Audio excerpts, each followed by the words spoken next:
cold and snow and wind. Oh my, what are we gonna do? Stick around, we're gonna show you what we did for cold weather RV prep. Joel, Deb, and Maya here, welcoming you to join us in our journey for chasing RV sunshine.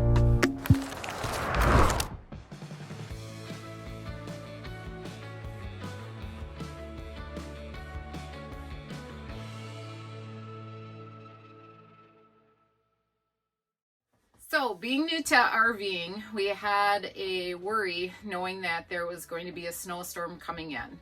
As you'd seen in our previous video, that we brought the slides in as one of our preps for the snowfall that we were having and did have. But now the weather has continued to be cold, down under freezing, and we did a few things to research, and there were a few things on our mind that was a worry to us on what might happen, especially with the batteries.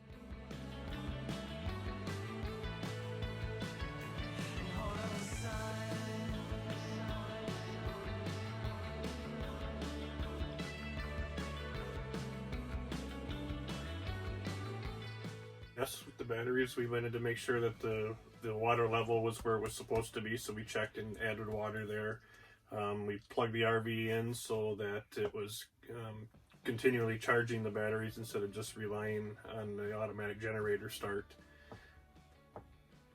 We did have a few hiccups with the RV being plugged into our garage to the 15 amp or the 110, right? Correct, yep.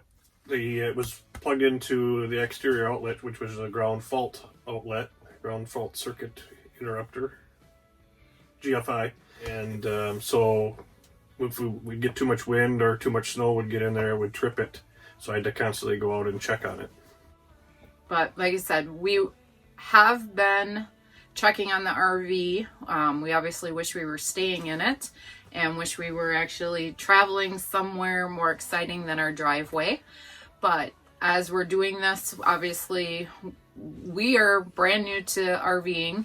We had only really camped as kids, and we've stayed in numerous friends' campers over the year, including a whole week for about the past 5 or 6 years at Country Fest, which if you haven't attended that in our area, we highly recommend it. Everything in the RV and figuring stuff out is brand new to us. And like, we've done lots of research, and there's a lot of Facebook groups and fellow YouTubers that we've actually looked at and have used their sources as learning platforms for us. So we were also worried about the black and gray water tanks. Since the RV did come from Florida, it had some liquid in it in those two tanks, and it got pretty cold a couple nights here, so we were kind of worried about those freezing since we didn't have a chance to obviously winterize the RV because it came from Florida.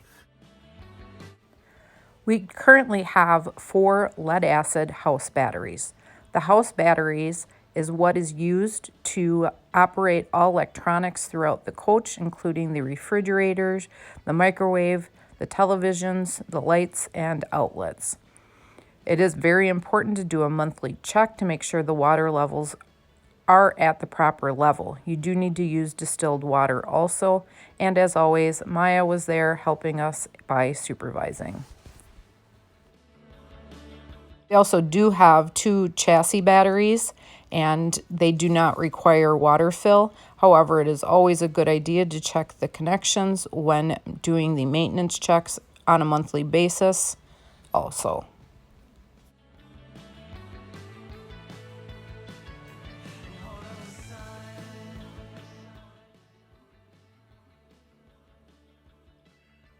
Maya and I have checked on the RV, and it appears everything is in working order in the RV, even with the cold weather.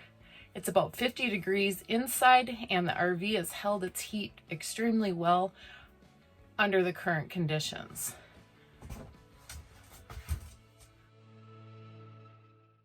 That are a worry are also that the pipes in the water lines freeze. However, we do not have to worry about that as we are not currently hooked up to any water. However, we did find that they recommend if you are hooked up to water to have a heated water hose. Also, the other thing is being in cold weather, is actually the diesel fuel gelling up. So I am going to start up the motorhome.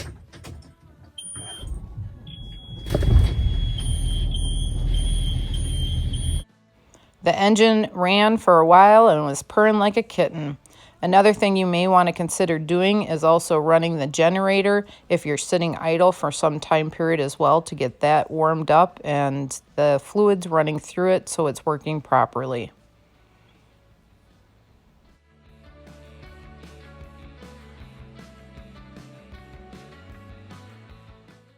In previous videos, I've made mention that we are only hooked up to 15 amp power currently. Our motorhome coach is actually a 50 amp, and most RV parks and campgrounds will carry either 30 amp or 50 amp sites. You do have to use what's called a dog bone if you are in fact at a 30 amp and want to use your 50 amp RV. We do have a surge guard protector that is on the coach that protects it from any electrical surges that may occur while at an RV parked or plugged into power. Other than that, were there any other major worries for you? No, once we were able to get the slides in, so there wasn't the heavy snow sitting on the slides, everything turned out just fine. Besides me forgetting to shut this window back here. Correct. Luckily, we didn't get any snow in there. Yeah. The wind was coming from this direction. That's the front of the RV. And so luckily, and then I had the slide or the two shades down, and then the couch is covered with a protector for the dog, and it actually had a blanket on top of it as well. So we got lucky there, but things you learn, and hopefully if that's the most major mistake we make in the first month here, then good. This was one of the first purchases Deb made. She luckily found the radiant heater at Walmart on sale. Since it was becoming the end of winter here, luckily you got that, and that really helped a lot. So we didn't have to rely just on the furnace. Yeah.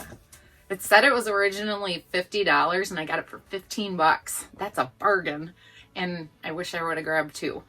But I got the one, and maybe this is still on the clearance shelf over there the next time we go to Walmart. But we're trying not to go out, so it's not like I'm just going to run to Walmart for another heater. No, we're staying home and isolating like everybody else in the country. So if you have any questions or ideas for our future videos, please make sure you comment and let us know. We appreciate everybody that has been following us so far and watching. We're quite taken back by the number of viewers and the number of subscribers we already have. As always, or whatever, if you like this video, please hit the like button and subscribe to us. And if you hit a bell, you can get notified when you're subscribed as to when our new video is out. Thank you, and miss and love all of you. Thank you for watching, and everybody stay safe. Cold and snow and wind, oh my. What are we going to do?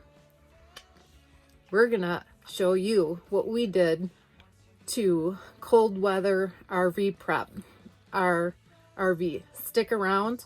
We'll show you what we did.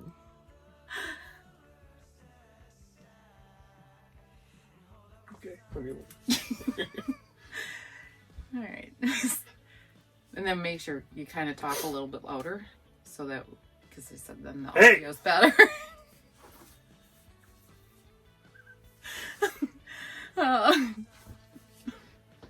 What do you think, Maya? Come here. Sit. There you go. Yeah. See, just like that. Yeah. Good girl. All right. We decided to complete the Snow Angel Challenge. We do challenge someone, however we know they don't have snow on the ground. We are challenging James and Samantha and Bud and Amy from Missouri to a cannonball. Cannonball!